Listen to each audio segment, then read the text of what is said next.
네, 우도기 선수의 인스타그램 스토리인데요. 야, 요거 네, 아이를 보면서 상당히 행복한 표정인데 가만히 보시면 입고 있는 옷이 그렇습니다. 손흥민 선수예요. 손흥민 선수가 골 셀러브레이션 하면서 있는. 근데 이거 어디서 파는 거죠? 좀 찾아봤는데 찾을 수가 없던데 혹시 이거 어디서 파는지 아시는 분 있으시면 댓글 남겨주시고요.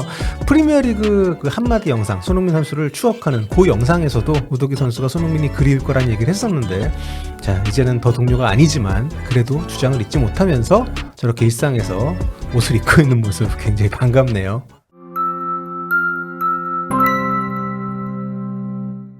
He's got video clip of Heung-min Son walking the whole stadium, applauding every fan that wanted to come out and see him. That's something I never saw Lionel Messi do. That's something David Beckham never did. That's something Landon Donovan never did. So when you see someone like Heung-min Son, again, it's his MLS debut start, essentially, at an away game, walking the whole stadium to applaud away fans that came to see him is monumental. I think that's huge, and it adds to the character of Heung-min Son as a person. 자, 손흥민 선수의 두 번째 선발 출전이 예상되는 경기입니다. FC 댈러스와의 원정 경기입니다. 손흥민 선수가 입단하고 나서 공교롭게도 원정만 3연전이 쭉 잡혀 있었고, 시카고 원정, 뉴잉글랜드 원정, 이번에는 이제 댈러스 원정을 가게 됐는데요. 어떻게 보면 세 번째 경기죠, 손흥민 선수의. 하지만 두 번째 선발 출전 예상이 되는 이 경기에 대해서 좀 알아보도록 하겠습니다. 댈러스는 좀 약체입니다.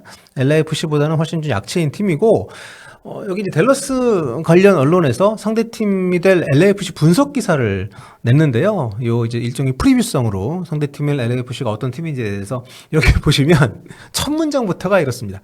손흥민과 LAFC와 싸우기 위해 댈러스가 이번 주에 홈으로 들어온다. 그러니까 손흥민이 앞에 와요. LAFC 전을 얘기를 하면서 손흥민과 LAFC, 서태지와 아이들, 뭐 이런 느낌이죠. LAFC가 지난 주말 뉴잉글랜드 레볼루션을 무실점으로 꺾고 토요일 경기를 하러 온다. LAFC는 프리스코 원정에서 2021 시즌 이후로 승리가 없다. 자, 이렇게 얘기를 하면서 LAFC의 키플레이어로 데니스 부앙가 선수를 꼽았습니다. 내용은 또 손흥민으로 시작을 해요. 맞아요. 손흥민이 이 경기 헤드라인을 독식하겠죠. 하지만 LAFC와의 경기에서 항상 댈러스를 골치 아프게 했던 것은 부앙가라는 걸 댈러스 팬들은 잘 알고 있을 겁니다. 이렇게 부앙가가 앞선 대결에서도 1골 1도움을 기록을 했고 댈러스 상대로 통산 3골 2도움을 기록 중입니다. 이렇게 또 서술을 했고요. 하지만 키 매치업, 이 경기에서 가장 중요한 맞대결은 손흥민과 오사제 우로기대 요 두 선수 간의 대결이다. 이렇게 짚었습니다.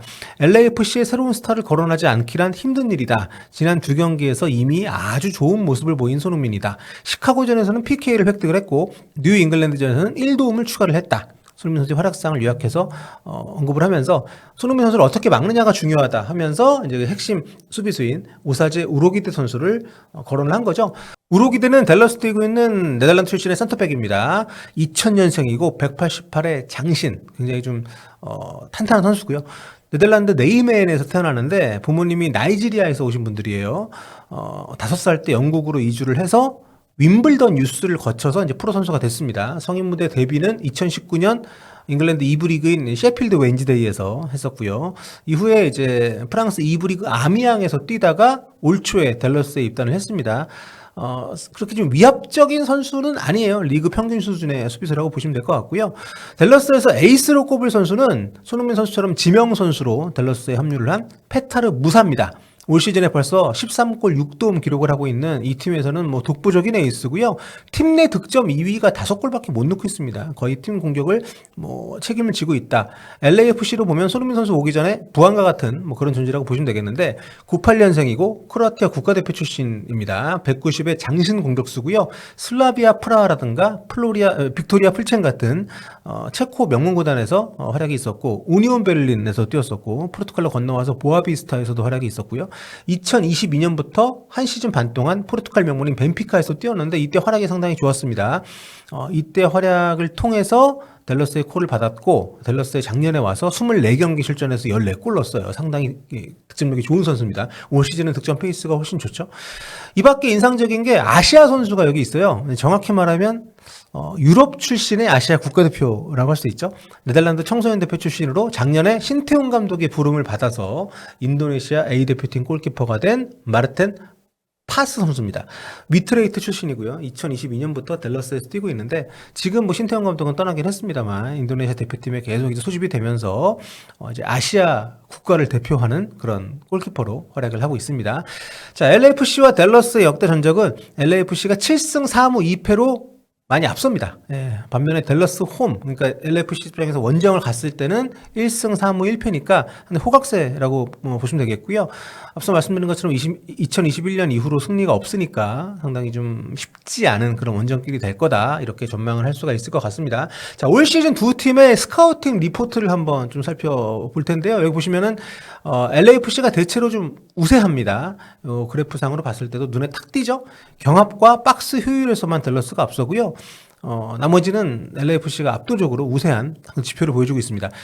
여기서 이제 박스 효율, 이게 약간 그 영국, 우리 유럽 쪽에서 보던 통계치와는 다른 용어들이 좀 있어가지고 좀 확인해 보니까 박스 효율이라는 지표는 보니까 경기당 GD-XGD. 그러니까 GD가 골 디퍼런스의 약자예요. 그러니까 골득실이죠. 그러니까 골득실에서 기대 골득실을 뺀, 실제로 골득실보다 응당 그랬어야 되는 골득실이 그 차이를 가지고 한 건데, 이걸 박스 효율로 표현한 것도 그렇습니다만 이제 결정력 관련 수치라고 이제 보시면 되겠죠. 여기서 좀 인상적인 수치는 이제 LA가 40으로 낮은 편인데 댈러스는 20밖에 안 됩니다. 훨씬 낮아요. 근데 댈러스는 점유율도 보시면 6점 받아가지고 굉장히 낮은데, 그러니까 공을 안 갖고 좀 내려앉아서 축구를 하는 팀이라고 볼 수 있는데, 카운터 어택도 그렇게 성공률이 높진 않은 팀이라는 거니까 리그 11위 팀인 이유가 이 스탯만 봐도 좀 알 수 있다고 볼 수 있는 거죠. 리그에서 득점은 7위권인데 실점이 리그에서 네 번째로 많습니다. 수비 쪽에 좀 문제가 확실히 있다고 보시면 될 것 같고, 그래서 손흥민 선수의 득점이 좀 기대가 되는 그런 이유이기도 합니다. 참고로 LA는 수비력하고 세트피스 점수가 좀 굉장히 높은 편이죠. 최근에 또 분위기가 손흥민 선수 합류하고 나서 1승 1무로 좀 좋은 상태이기 때문에 댈러스 원정에서 좀 좋은 결과를 기대할 만한 LAFC 원정길이 되겠고요. 또 이 경기 끝나면 바로 또 손흥민 선수의 홈 경기 데뷔전이 기다리고 있어서 계속 좋은 흐름을 쫙 이어나갈 수 있었으면 좋겠습니다. 현재에서 예상하고 있는 LAFC 선발 라인업인데요. 손흥민 선수 당연히 선발, 원톱으로 좀 이름이 들어가 있고요. 지난 경기에서 이제 교체를 나왔던 오르다즈 선수가 이번 경기에서는 선발 라이트 윙어로 나올 걸로 예상이 되어 있습니다. 부안가와 손흥민의 컨비네이션, 이 두 선수 간의 조합이 매 경기 치르면서 좀 나아지고 있기 때문에 이번 경기에서는 더 좀 멋진 모습이 나오지 않을까 생각이 되고요. 지난 경기에 결승골 넣었던 델가도 선수 선발 나올 것으로 예상이 되고, 요리스 골키퍼가 이번 경기에도 골문을 지킬 걸로 현재에서는 예상을 하고 있습니다. 사실 뭐 LAFC 관련해 가지고 우리가 뭐 경기력 자체에 대한 기대, 정말 재밌는 경기가 될 거다라는 기대보다는 아직까지는 우리가 MLS에 대해서 아는 것도 좀 적은 편이고, 상대팀도 마찬가지고 LAFC 자체도 마찬가지고, 아무래도 손흥민 선수 위주로 경기를 좀 보게 될 수밖에 없는데, 이렇게 좀 보게 되면 차근차근 또 동료들이나 다른 팀들에 대한 정보라든가 리그에 대한 어떤 흐름이라든가 익숙해지면 또 재미가 많이 느껴지긴 하겠죠. 하지만 아무래도 손흥민 선수가 지난 10년 동안 세계 축구 최정점에 있는 리그에서 활약을 했던 선수다 보니까 전체적인 경기력이 좀 떨어지고 좀 루즈한 느낌이 드는 것은 어쩔 수가 없습니다. 다만 현지에서 경기하는 것들을 다른 팀 경기들도 보면 압박이 그렇게 강하지 않고, 특히 수비수들의 어떤 스피드가 그렇게 인상적이질 않거든요. 그래서 개인적으로는 손흥민 선수의 공격 포인트가 앞으로 더 많이 늘어날 가능성이 높기 때문에 그런 거 위주로 좀 보시면 좀 재미난 시청, 재미난 관전이 되지 않을까 생각이 됩니다. 자, 다음 경기 FC 댈러스전 간단히 한번 정리를 해봤습니다.